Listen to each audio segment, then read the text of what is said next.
نحمده ونصلي ونسلم على رسوله الكريم اما بعد فاعوذ بالله من الشيطان الرجيم بسم الله الرحمن الرحيم ما ننسخ من آية أو ننسها نأتي بخير منها أو مثلها ألم تعلم أن الله على كل شيء قدير ألم تعلم أن الله له ملك السماوات والأرض وما لكم من دون الله من ولي ولا نصير صدق الله مولانا العظيم۔ معزز سامعین کرام، سورہ بقرہ کی آیت 106 اور 7 تلاوت کرنے کا شرف حاصل ہوا۔ فرمایا ما ننسخ، جو منسوخ کرتے ہیں ہم، من آیتن، کوئی آیت، اور ننسیہا، یا بھلا دیتے ہیں، نأتی بخیرم، تو ہم اس سے بہتر، منہا، اس سے بہتر لاتے ہیں، اور مثلیہا، یا اسی جیسا۔ علم تعلم، کیا تو جانتا نہیں کہ ان اللہ، بے شک اللہ تعالیٰ، علی کل شیء، ہر چیز پر قدیر، قدرت والا ہے۔ علم تعلم، کیا تو جانتا نہیں، ان اللہ، بے شک اللہ تعالیٰ، لہو ملک السماوات، وہی مالک ہے زمین کا، آسمان و زمین کا۔ وما لکم من دون اللہ، اللہ کے علاوہ تمہارا کوئی ولی، کارساز اور حمایتی نہیں ہے، ولا نصیر، نہ کوئی مددگار ہے۔ تو یہی آیات پچھلے درس میں بیان ہوئی تھی۔ ما ننسخ، اس میں جتنی صورتیں نسخ کی تھیں وہ تمام کو جمع کر دیا ہے۔ جتنی بھی صورتیں قسمیں نسخ کی ہیں تمام کو یہ جمع ہے۔ تمام مفسرین کا، امت کا اتفاق ہے کہ اس آیت میں نسخ سے مراد کسی حکم کا زائل کرنا ہے، یعنی منسوخ کرنا، اور اسی لیے اصطلاح قرآن و سنت میں نسخ ایک حکم کی بجائے کسی دوسرے حکم کے جاری کرنے کو کہتے ہیں، خواہ وہ دوسرا حکم یہی ہو کہ سابقہ حکم بالکل ختم کر دیا جائے، یہ ایک صورت، یا یہ ہو کہ اس کی جگہ دوسرا عمل بتلا دیا جائے، یعنی یا تو بالکل ہی ختم کر دیا جائے یا اس کی مقام دوسرا حکم دے دیا جائے۔ یہ تمام صورتیں ہیں۔ اسی طرح دنیا کی حکومتوں میں یہ جاری ہے، یہ قانون ہے کہ ایک کو منسوخ کیا جاتا ہے، اس کی جگہ دوسرا لایا جاتا ہے، تو یہ کوئی ایسی چیز نہیں ہے۔ یہ حکمت میں نے کل بھی اس کی بیان کر دی تھی۔ اب فرق کیا ہے کہ انسان جو تبدیل کرتا ہے تو وہ بعض اوقات غلط فہمی کی بنیاد پر ہوتا ہے کہ ایک حکم جاری ہوا، بعد میں حقیقت حال معلوم ہوئی تو پہلے حکم کو منسوخ کر دیا، یعنی پہلے ایک حکم جاری کیا تو بعد میں اس کی غلطی کا احساس ہوا، پھر اس حکم کو منسوخ کر دیا۔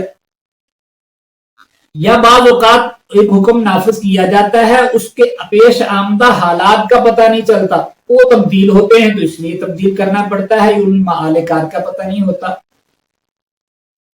اور ایک تیسری صورت یہ ہوتی ہے کہ حکم دینے والے کو پہلے ہی معلوم ہوتا ہے کہ یہ حکم اتنی دیر کے لیے ہے، اس کے بعد یہ حالات ہونے ہیں، پھر یہ حکم دینا ہے۔ تو یہ تین صورتیں، پہلی دو صورتیں اللہ کے لیے نہیں ہے، یہ تو انسان ایسے ہیں جن کا کوتا علم ہے۔ تیسری صورت اللہ کے لیے ہے، تیسری قسم کہ اللہ پہلے انسان کی، جیسے یہ تکوینی امور دیکھ لیں، جیسے جیسے بچہ پیدا ہوا اس کی ضروریات اور ہیں، احکامات اور ہیں، جیسے جیسے وہ بڑھتا ہے ویسے ویسے تکوینی امور جیسے تبدیل ہوتے ہیں، احکامات، خوراک، ہر چیز دنیاوی بھی دینی بھی تبدیل ہوتے ہیں۔ اسی طرح یہ بھی ہے کہ جیسے جیسے حالات آتے ہیں اللہ کے علم میں ہے، اللہ اسی کے مطابق احکامات جاری فرماتے رہتے ہیں۔ اس لیے کہ یہ شریعت چونکہ قیامت تک چلنی تھی، نئے نبی نے آنا نہیں تھا، اس لیے اللہ نے اسی میں تمام احکامات کو واضح فرما دیا ہے۔ ہاں البتہ کچھ جاہل یہودیوں نے اس کو قیاس کیا یہ انسانی احکامات کی تنسیخ پر، ان پر، اس لیے انہوں نے اس پر یہ اعتراض کر دیا، اور اس کا یہ ناسخ و منسوخ یہ امت مسلمہ کا اجماعی مسئلہ ہے۔ یہ تمام امت کا اجماع ہے کہ یہ نسخ جائز ہے احکام خداوندی میں، اور اس کو امام قرطبی نے بھی بیان کیا ہے، یہ اور روح المعانی میں علامہ علوسی رحمۃ اللہ علیہ نے بھی بیان کیا ہے، اور معارف القرآن میں حضرت مفتی اعظم پاکستان مفتی شفیع عثمانی رحمۃ اللہ علیہ نے بھی اس کو تفصیل کے ساتھ لکھا ہے، اور فرمایا ہے کہ مسلمانوں میں یہ معتزلی فرقہ کے بانی ابو مسلم اصفہانی کے علاوہ کسی نے اس کا انکار نہیں کیا ہے، اس کا بھی تمام نے رد کیا ہے۔ حضرت امام قرطبی نے ایک واقعہ لکھا ہے کہ حضرت علی رضی اللہ تعالی عنہ مسجد میں تشریف لائے، دیکھا ایک آدمی باز کر رہا ہے، آپ نے مجھ سے پوچھا تو واضح و نصیحت کر رہا ہے تو کیا تجھے ناسخ و منسوخ کا پتہ ہے؟ تو اس نے کہا نہیں. آپ نے فرمایا پھر تو یہ کہ میں واضح و نصیحت نہیں کر رہا بلکہ تو کہ میں یہ بتا رہا ہوں کہ میں فلاں ابن فلاں ہوں، یعنی میں تو اپنا نام و نمود پیش کر رہا ہوں، ورنہ اس کو کیا حق پہنچتا ہے کہ وہ بیان کرے جس کو ناسخ و منسوخ کا علم نہیں ہے، اس کو دین کا کیا علم ہے؟ اچھا اب اس میں اختلاف ہے. حضرات متقدمین نے 500 آیات کے قریب لکھی ہیں جو منسوخ ہے یا ناسخ و منسوخ کا مسائل میں، اور متأخرین نے اس کو کم کیا ہے، یہ 100 کے قریب بنتی ہیں، اس سے بھی کم. علامہ سیوطی رحمۃ اللہ علیہ نے 20 آیتیں کہا ہے کہ یہ منسوخ ہیں صرف. شاہ ولی اللہ محدث دہلوی رحمۃ اللہ تعالی نے ان میں بھی تطبیق کی ہے، تو تطبیق کر کے فرمایا یہ 5 آیات ہیں جو منسوخ ہیں، باقی منسوخ کوئی نہیں ہے.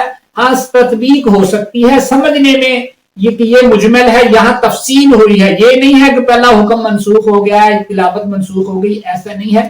ایسے حضرت شاہ ولی اللہ محدث دہلوی رحمۃ اللہ تعالی علیہ نے.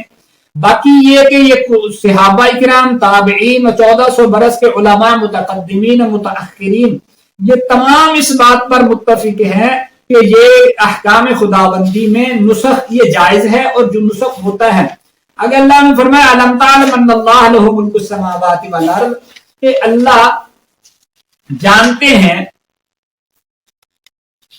کہ تو جانتا نہیں ہے کہ اللہ علیہ ملک، اللہ زمین و آسمان کا مالک ہے، اللہ کو پتا ہے کہ جائز و ناجائز کب کس چیز کی کب ضرورت ہے، اسی کے مطابق اللہ نے فیصلے کیے. وما لکم من دون اللہ من ولی ولا نصیر. تو اللہ نے جو فیصلے کیے ہیں یہ اپنے آپ کے لیے، آپ کی بہتری کے لیے کیے ہیں، اور اللہ ہر چیز پر قادر ہے. اللہ قدرت رکھتا ہے کب کون سا حکم نافذ کرے، کون سا حکم منسوخ کرے، یہ اللہ کا اختیار ہے. اللہ سمجھنے عمل کی توفیق